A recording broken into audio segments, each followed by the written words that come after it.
Hi again, everybody, and welcome to Inside Golf. I'm Harry Donahue. Coming up on this week's edition of Inside Golf, we're going to show you how you can make golf your thing. Meg Donahue from Manufacturers Country Club is going to start a lesson program with two young women who are getting their first look up close at the game of golf. Also coming up on this week's show, our teed-off panel talks about a timely topic, Phil Mickelson. What's in the future for Lefty? That's next, right here on Inside Golf. The 25th season of Inside Golf is presented by Destination Montco Golf. Your next golf getaway is in Montgomery County, Pennsylvania. Visit montcogolf.com. By the First Tee Greater Philadelphia. The First Tee not only helps young men and women become better golfers, but most important, better people. Get involved. Visit firstteephiladelphia.org. By the Philadelphia Association of Golf Course Superintendents, a community of professionals enhancing the game of golf since 1925. Make sure you thank your golf course superintendent today. By Gap, celebrating 125 years of amateur golf. By Jersey Man and Philly Man Magazine, a digital publication and private business network. Read the current issue free at jerseymanmagazine.com. By the Haverford Trust Company. For life's must-haves, there's Haverford. And by Inside Golf's partner since 1998, the Philadelphia PGA Section, the experts in the game and business of golf. Golf is the great equalizer. For many, this journey is an escape from reality, a chance to be part of a team, a career opportunity. PGA Reach impacts lives through golf by lifting people up, giving them hope, and sending them down an alternate path that they never saw coming. With PGA Reach Philadelphia, as in life and in golf, the most important shot you take is the next one.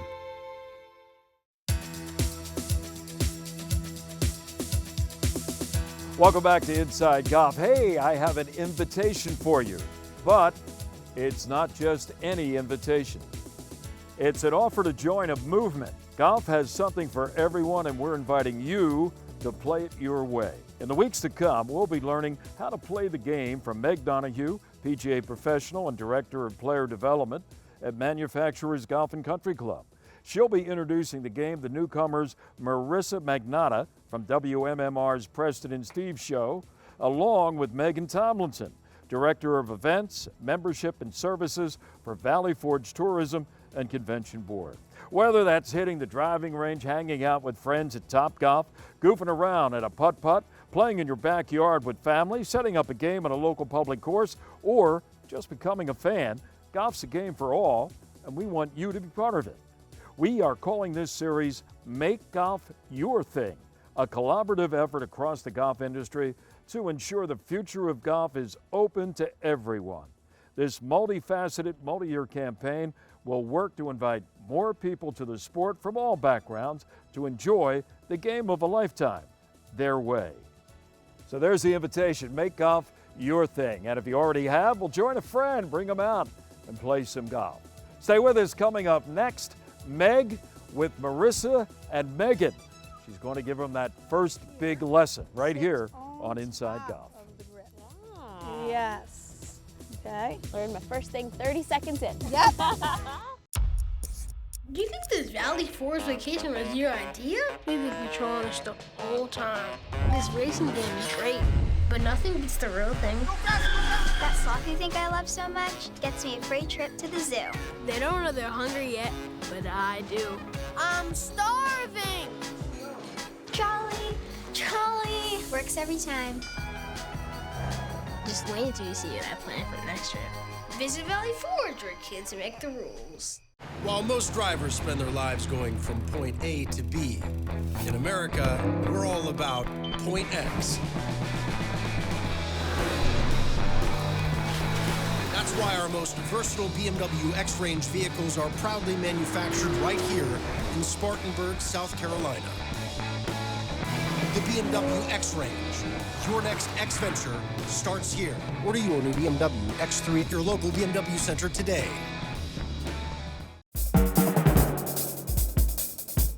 Hi, welcome to Make Golf Your Thing. I am Meg Donahue, and I am here at Manufacturers Country Club with Marissa from WMMR and Megan from Valley Forge Tourism. And I am going to spend a few weeks with them and try to get them to learn the game of golf. Welcome. I just need you guys to tell me a little bit about yourselves. So I learned a little bit about you, so I'm going to start with you, Megan. Did you grow up playing any sports or anything like that? I played softball. Okay. Primarily. Okay. Now I am a avid cyclist, so I do the Peloton. Nice. As much as I can. Okay. I love yoga. Yep.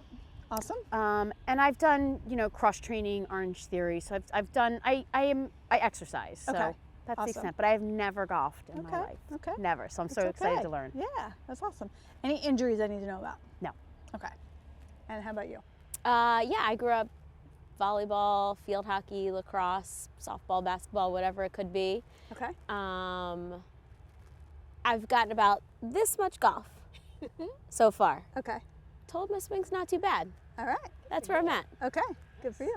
Yeah. Awesome. No injuries, nothing No else. injuries. Okay. Just here, mold and learn. Okay.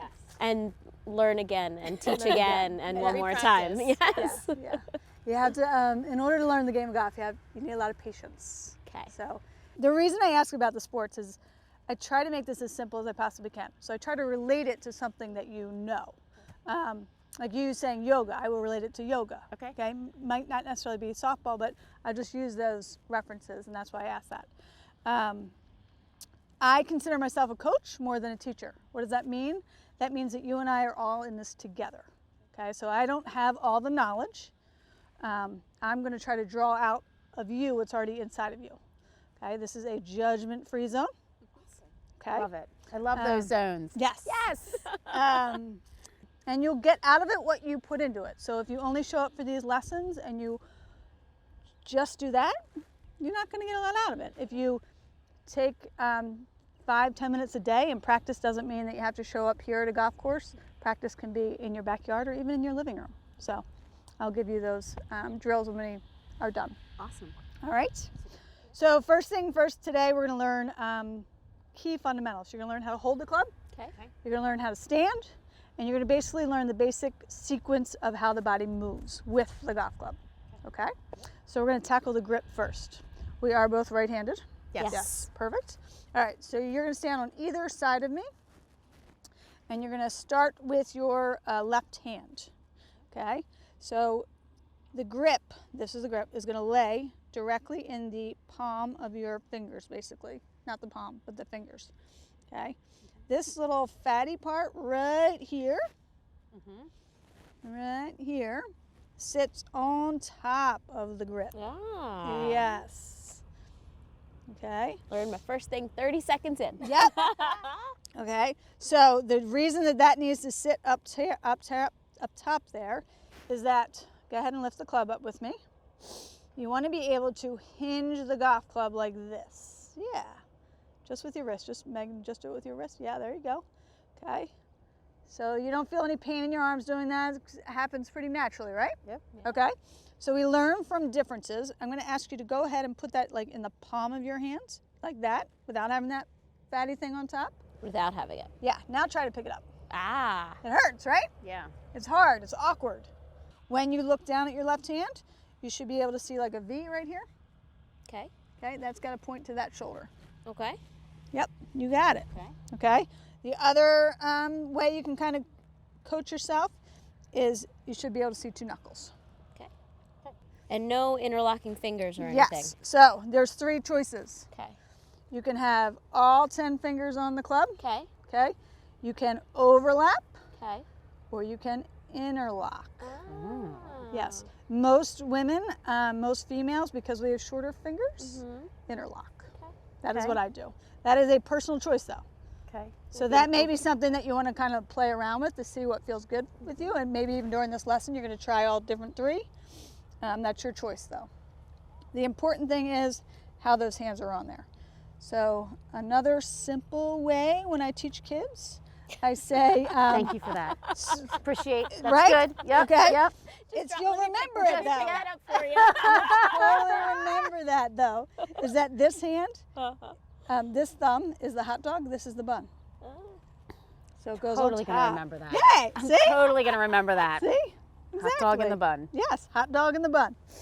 That is important, but the most important thing is the pressure of the grip. Okay? Tension is the #1 killer to the game of golf. Okay. Okay, so if we have too much tension in our hands, so what you want to do is, I'm going to shake your hand. So if this is a 10, okay, this is like a 1, I'm going to be like a 5. Okay. All right? Yeah. Okay, this is a 10, this is a 1, 5. Okay. Okay? Yep. You want to pretend that there's somebody like coming at you, right? So if I'm standing up straight, and I asked about the kids. So if there's a little kid coming at you and you're going to brace yourself to stop them, and you're not going to be pushed over, okay? That's basically the golf stance, okay? So again, you're standing straight up, picture someone's running at you, and you're going to stop them, right? So just take a look at what happened. What you need to be in like a balanced position. I shouldn't be able to push you over. Yeah, nice. Okay. So I can push you over a little bit, so you might have to get a little bit wider. Okay? Shortness. Yeah, okay. take Good. it. So do that again. See how much sturdy you are right now? Okay. So I don't like to get into, oh, your feet have to be exactly right below your shoulders, because we're all different. We all have different bodies, right? So it's more of a balanced position that you want to be in. Another analogy, which I think you all will kind of relate to based on our conversations already. If you were going to go sit on a bar stool, Yes. okay? Okay, just like that? Yeah. I got that one. That one I got. High five to that one. Okay. Now you're speaking our language. Yeah, you're talking our language, Meg. We got So that. if I was going to go sit on a bar stool, the first thing that happens is my butt goes out. Got it. Okay? And now you're going to pick the golf club up again.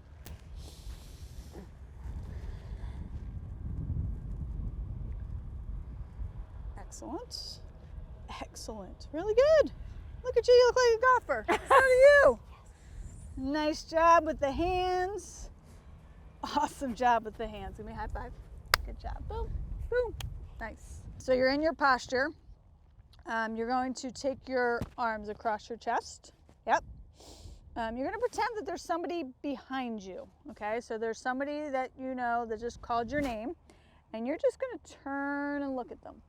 Okay? So go ahead and do that with me. Just turn and look. Okay? We're going to do that about 5 times. Okay? Let me watch from this angle. Awesome.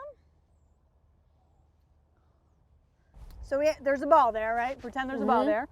And you're going to be looking at the ball, and you're going to make that same turn. Okay? So basic motion of the backswing is I turn my upper body. My legs do not do a whole lot.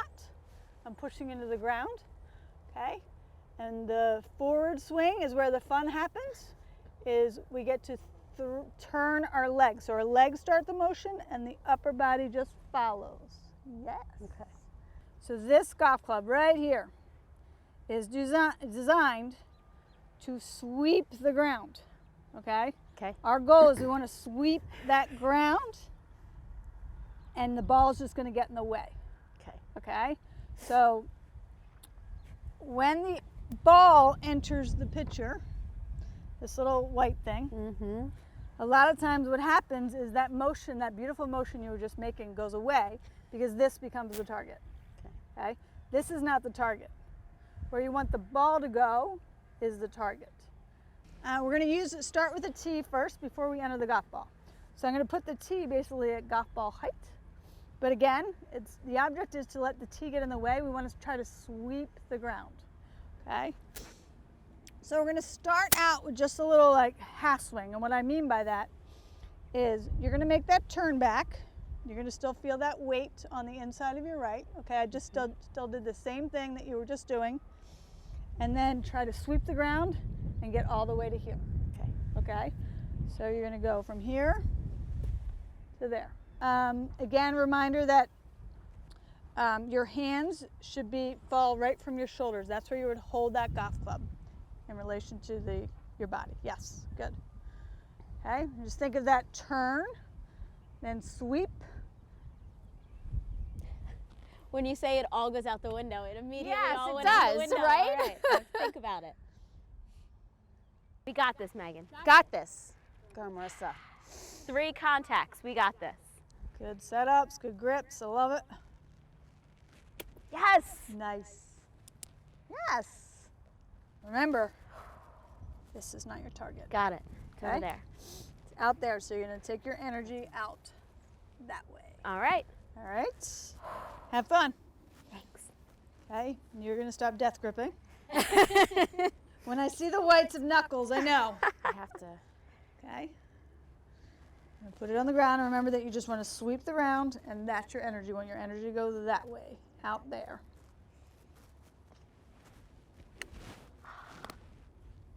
That was great. My energy didn't take it as far as I wanted to, but my energy connected with it. So most people do swing and miss the very first time. So you both have contact with it, right? Woo, we touched it. You made contact.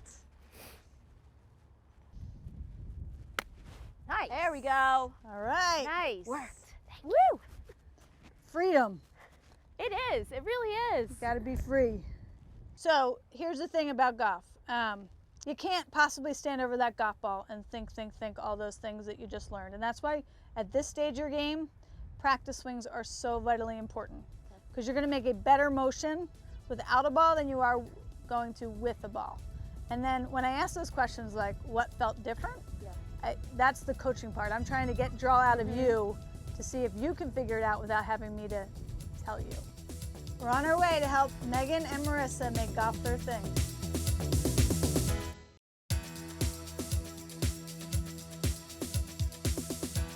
Welcome back. Inside Golf now continues with our teed off panel. We're assembled here in the grill room at Lulu Country Club in Upper Dublin. And if you'd like more information on how you can be here at Lulu, go to their website. It's lulucc.com. Joe Logan is back with us. Joe from myphillygolf.com, and a renowned golf journalist for years, not only in Philadelphia, but all over the place. Joe, always a pleasure. Thank you. Ken Phillips from Gap. He is the vice president of the Golf Association of Philadelphia and a proud member of Lancaster Country Club, and a proud member of Lulu is Jim Sullivan, former Philly Am winner in Gap. I won't give the date, but it was sometime in the last century. Thanks, and Harry. he's still a great player, great player. Joe, let's begin with you. $64,000 question.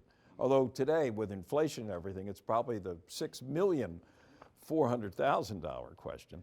What's next for Phil Mickelson, do you think? Man. And I know it's a crystal ball when you have to start wondering what's next for Lefty. I think he will find some way to come back. If I had to guess right now, he's suspended. The tour doesn't announce that. He hasn't said anything. That's their policy about They've no matter what, penalty. they don't announce. So I got to believe he's suspended. I think he will come back. I think right now he's trying to figure out what the heck do I have to do to clean up this mess, because he has created a massive mess for himself. This is a guy, this is so off-brand. He's so smart, so good. He's done so much. And to me, one of the big mysteries is this guy's been making $40, $50 million a year for 20 years. Why does he suddenly need that kind of money? I don't know, and I don't know anybody who does know. Right. Ken, I guess I'm interested. Now, you're not a journalist. You're a golfer, golf fan. Is this story as big as a lot of people in the media are treating it as, or do you think the average golfer could care less about what Phil Mickelson was talking about when, he brought the whole thing up about, PGA Tour being greedy and all this and that, and his highs to a potential tour backed by Saudi Arabia, which got him into trouble. Where does it stand among average golfers, do you think, about Phil Mickelson? That's a good question. I think the average golfer gets over it really fast. The guys on tour are playing for a lot of money. And, Phil's known to like money, right? So I think they get over it. When you're in administrational golf, or maybe sit on the Gap board or PA golf board or something, or sit on maybe even a local club board, it hits home a little more for someone like me who tries to promote the game of golf for why is golf golf? It's for people who love the game, who love to support the game, and to play the game. And we don't play for money, okay? So I think for those, the average player, they sort of get over it. I think for guys who are in the golf business, whether you're a writer, past great players or so on, they look at it a little closer, and the PGA made Phil Mickelson, okay? The money he's getting is from guys Tiger Woods and Arnold Palmer, and just keep on going back the line.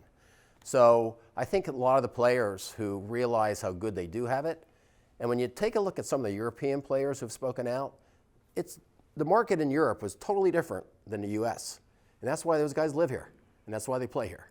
And I think they're much more appreciative, I think, of the gift that they have to play for what they have. Yeah. And I do hope that Phil comes back. I mean, he is an ambassador for the game. Maybe not in my mind, maybe some other guys are better ambassadors, but he has done a lot for the game. So I hope he finds a way to make amends. Sully, picking up on Ken's point about what Phil has done in the past, being an ambassador to the game, and there's a lot of ambassadors to the game. This came as a bit of a surprise, and yet it didn't, because he's been opinionated before. Sure. I mean, the Ryder Cup incident with Tom Watson when he was captain was sort of like he was an outlier. Nobody else ever, and I'm sure they all had opinions, but he actually spoke. And probably there were some other players there that probably said, boy, I'm glad he brought that up. Now, this is another incident where Phil Mickelson is the point guy in his criticisms of the PGA Tour and what he perhaps was thinking of doing, whether he's using it for leverage or personal gain or whatever, I don't know. But what's your reaction to it? Is he too big to fail or not? I don't think so. I think the PGA Tour has to be fully invested in making sure he's an example. I mean, there's not just the Saudi League, but there's a Premier Golf League where there's apparently tons and tons of private equity money that wants to get into the professional golf business. There's, the market is the elite players playing in exciting tournaments. It's not, the Innisbrook tournament that they played last weekend. So I think there's a real competitive sort of waves coming at the PGA Tour, and they've got to squash it as well as they can. It may sound like it may not be really warm and fuzzy terms, but they're a big business, and they've if you take away half of the top 50 players, their business is greatly diminished. And when there's an unlimited budget on the other side, there's a lot of reasons why people might float. I mean, obviously the PGA Tour is the biggest. It's the most. It's the world right now. But in 1968, the players pulled out of the PGA I was going to bring that up. Yeah. So I think there's a lot there that over the next year to develop. Just thinking about Mickelson, we kind of don't know where he is, right? As Joe mentioned and Ken mentioned, it's pretty quiet what actually happened between Mickelson and the Tour if he was disciplined. Well, how about if he shows up at the first Saudi event to play? I mean, that's sort of putting his cards on the table, which I don't think he has a lot more to prove on the US PGA Tour. I'm not sure that'll help him prove anything other than it might get him a nice payday. That had to be his motivation all along. The timing of this, Joe, a lot was made last year. He became the oldest winner of the PGA Championship. And everybody was saying, boy, how did he do it? How did he do it? And then within months, all of a sudden now he's been banished.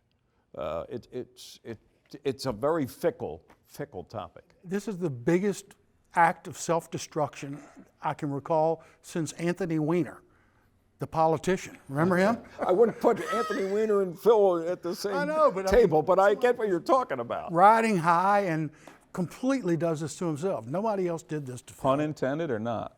Yeah. And the final chapter or chapters of this has not been written, and it's going to be fascinating to see how it turns out for Phil and for the tour and for whatever is going on in Greg Norman's mind and that Saudi tour. But it has certainly turned upside down in the world of golf in just a very short period of time. All right, stay with us. More to come here on Inside Golf in just a moment. Designed by Donald Ross, Lulu Country Club is one of the premier private golf courses in Montgomery County. This classic 18-hole course boasts a new state-of-the-art clubhouse with many amenities for members to enjoy. Members are invited to play in events, tournaments, and enjoy guest privileges. For more information, contact membership@lulucc.com. The oldest state or regional golf association in the country hits a milestone this year. GAP celebrates its 125th birthday. Celebrating amateur golf since 1897, GAP has evolved to include 300-plus member clubs, more than 90,000 individual members. It offers events for males and females of all ages and ability levels. GAP continues to uphold its mission to preserve, protect, and promote the game of golf. Happy birthday, GAP.